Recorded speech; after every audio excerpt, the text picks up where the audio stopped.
Na bênção última, você tem um personagem transformado. Sofreu apoteose. Nesse momento, ele vai ganhar aquilo que ele foi buscar naquele outro mundo. Em jornadas de conhecimento, de transformação para conhecimento, você ganha o conhecimento. Você perde a tua arma mágica, talvez, na luta antes de enfrentar o chefão, digamos assim, a tua sombra. Ou você perde com o chefão. Você perde para essa sombra, você perde para esse embate a tua arma mágica. Aquilo que você usava como muleta para conseguir chegar até ali com o teu corpo humano. Você se transforma no herói e só então você tem acesso àquilo que você foi buscar. Só aí você tem a bênção última. Só aí você tem o elixir.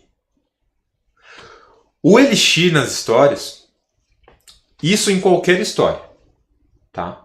É sempre aquilo que se foi buscar. Você sofre uma jornada para buscar algo.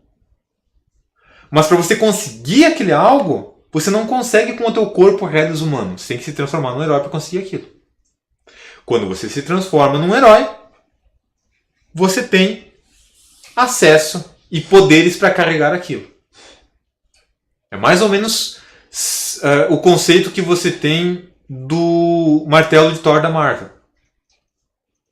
Ninguém que não tenha os poderes de Thor consegue levantar o martelo. Só que quem tem o conceitual do que é o Deus Thor, intrínseco dentro de si, consegue manipular a arma e virar o Thor. Então, em reconstruções do universo Marvel, por exemplo, nessa última, se eu não estou enganado, o Thor é uma mulher. Porque a mulher conseguiu pegar o martelo. Porque ela tinha o poder divino dentro dela. Não efetivamente de Deus, que isso é irrisório. Mas aquele conceito do que é necessário ser para ser o Thor. Então, o Elixir seria mais ou menos como um martelo de Thor. Você, numa reles pessoa comum, você não consegue levantar ele lá. Só você sendo o herói, você se transformando no herói, que você vai poder pegar esse martelo e utilizar ele. Certo? Então, a benção última, normalmente, ela é algo que é almejado pelo herói, que é almejado por alguém que manda ele lá, e ele só consegue pegar aquilo quando ele tem o poder do herói, quando ele se transforma. Até então, aquilo está inalcançável para ele. Certo? Vamos a exemplos da nossa jornada.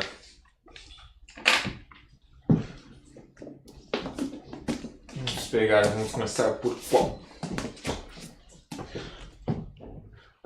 O Arqueiro. O Arqueiro é um livro do Bernard Cornwell. Ele é o primeiro livro da trilogia do Graal, certo?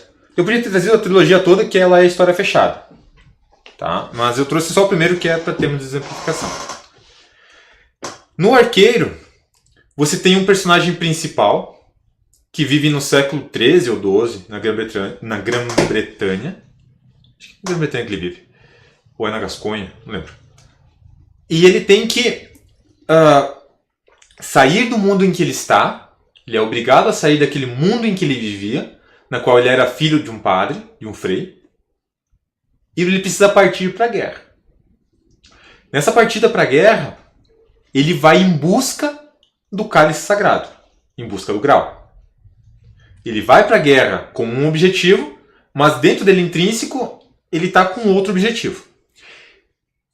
E o pai dele falava algumas coisas, dava algumas ideias do que era para ser o Graal. Tanto que se você começa lendo sabendo o que é o Graal, nos primeiros capítulos já consegue descobrir o que é. Ou você consegue assimilar, isso que ele está falando. Mas como você não tem o conhecimento do que é esse Graal, você ainda é um reles leitor humano, carnal, do mundo comum, como o personagem principal é um personagem do mundo comum, ele ainda não consegue entender o que o pai dele falava. Pai conceitual, nesse caso era realmente o pai dele, né? Mas o conceito de pai. Quando ele sofre toda a jornada, passa por todas as dificuldades para conseguir esse dito Graal. Até um falso Graal ele consegue. e ele termina essa jornada, ele entende o que o pai dele quis falar. E ele vai incisivo e encontra o grau. Então, quando ele sofre essa jornada, ele sofre uma jornada de compreensão. Ele compreende aquilo que o pai dele, ou o conceito masculino que regia a vida dele, queria dizer. Quando ele faz isso,